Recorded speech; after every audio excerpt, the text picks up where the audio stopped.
हाँ बच्चों, दिखाई दे रहा है?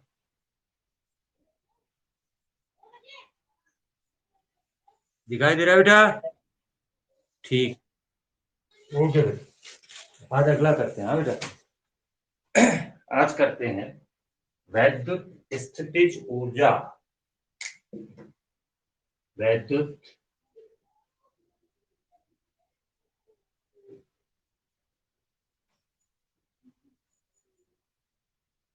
स्थितिज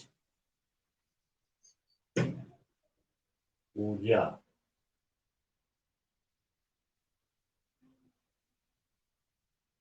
स्थितिज ऊर्जा आपने पढ़ा है। स्थितिज ऊर्जा कहा जाता है किसी वस्तु की, किसी पिंड की, किसी भी चीज की विशेष स्थिति अथवा अवस्था के कारण उसमें जो कार्य करने की क्षमता होती है उसे कहते हैं उसकी स्थिति ऊर्जा।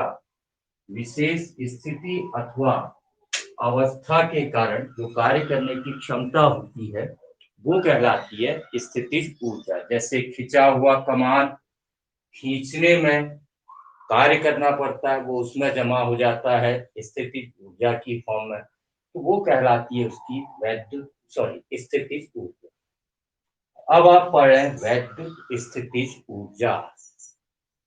इसके लिए माना जाता है अनंत पर किसी भी आवेश की वैद्युत स्थितिज ऊर्जा शून्य होती है। अनंत पर शून्य है। मान लेता हूं मैं ये बहुत सारे आवेशों का एक निकाय है, Q1, Q2, Q3, Q4, Q5। ये अनेक आवेश Q1, Q2, Q3, Q4, Q5, Q6, Q7, Q8, ये आवेशों का एक निकाय है, आवेशों का एक सिस्टम बनाया गया है। तो हम क्या मानते हैं, पहले इन सब आवेशों को माना जाएगा अनंत पर। सारे आवेशों को पहले माना गया अनंत पर। उसके बाद इनको अनंत से एक एक करके इनकी वर्तमान स्थिति तक लाने में हमारे द्वारा जो कार्य किया जाएगा वो इसकी स्थितिज ऊर्जा कहलाएगी, वैद्युत स्थितिज ऊर्जा। माना सब पहले अनंत पर है।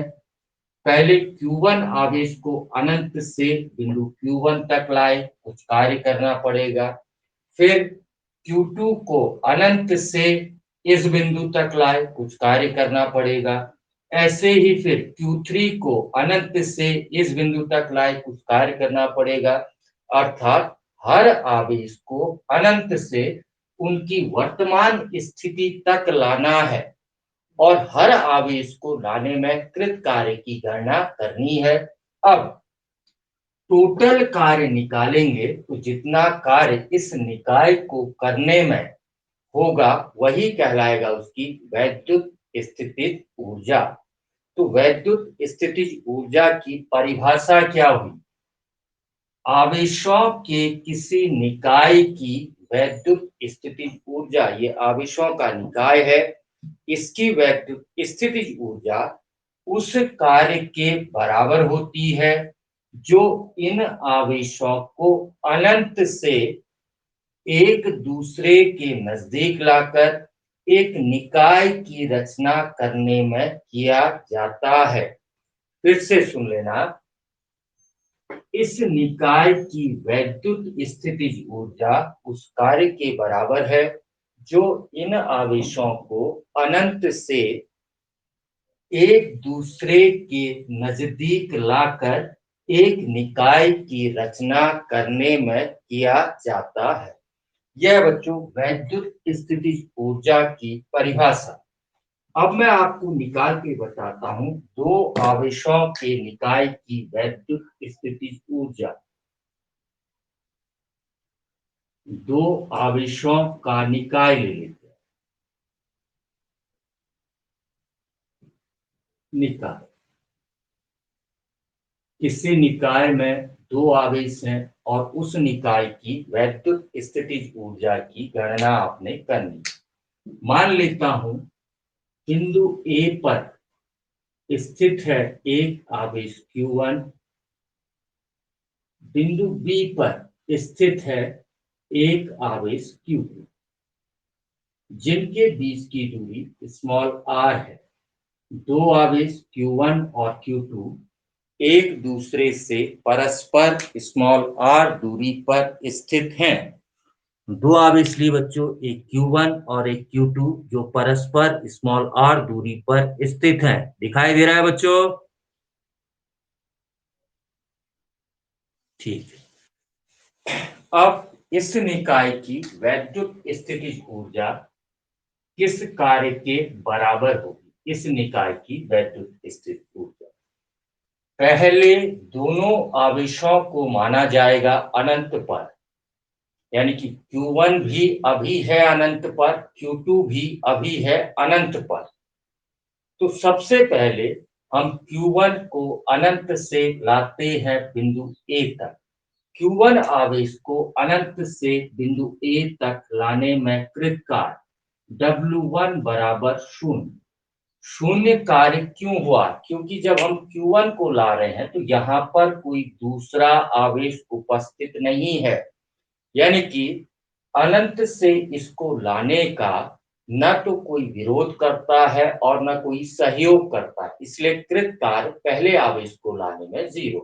तो Q1 आवेश आ गया बिंदु A पर। अब Q2 आवेश को लाते हैं अनंत से बिंदु B तक।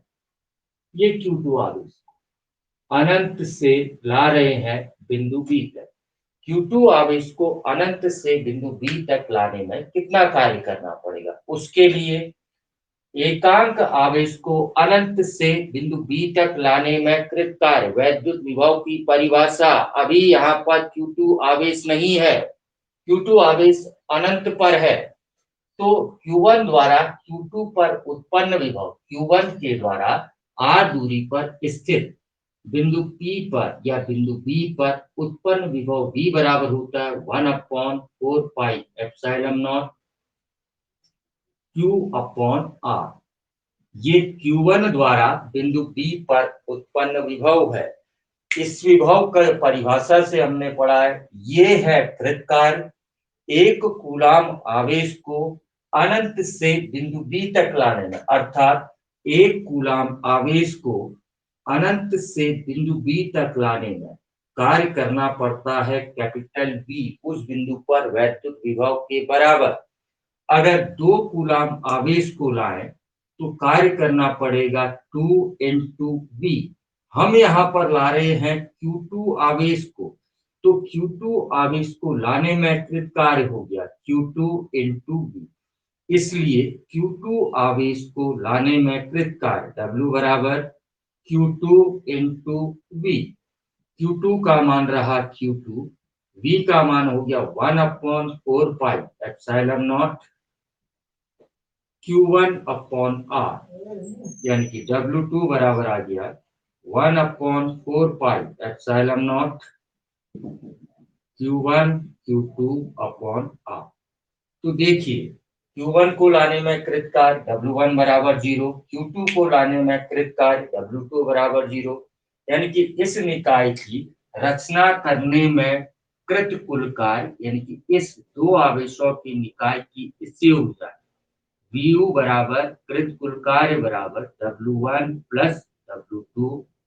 W1 हो गया 0, W2 हो गया 1/4 pi epsilon not Q1 Q2 upon R, यानी कि U बराबर आ गया आपके पास इससे ऊर्जा 1/4 pi epsilon not Q1 Q2 upon R। ये आ गया बच्चों दो आवेशों के निकाय की वैद्युत स्थितिज ऊर्जा।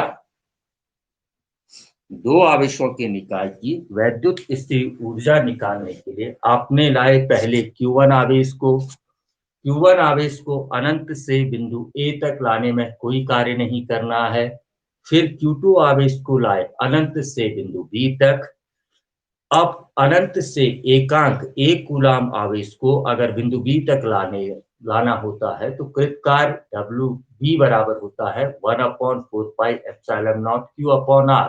इसलिए Q2 आवेश को लाने में कृत कार्य W2 बराबर निकाल लिया। इसलिए कृत कुल कार्य U बराबर W1 प्लस W2, यानी कि स्थिर ऊर्जा आ गई U बराबर 1/4 pi epsilon not into Q1 Q2 upon R। आ रहा है बेटा समझ में?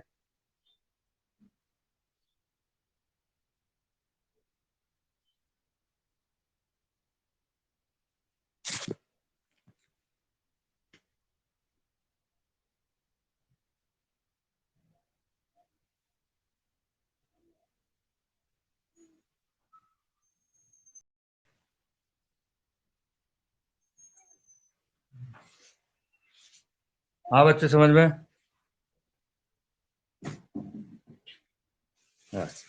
तो बेटा आज आपने पढ़ा वैद्युत स्थितिज ऊर्जा और वैद्युत स्थिर ऊर्जा, दो आवेशों की निकाय की वैद्युत स्थिर ऊर्जा।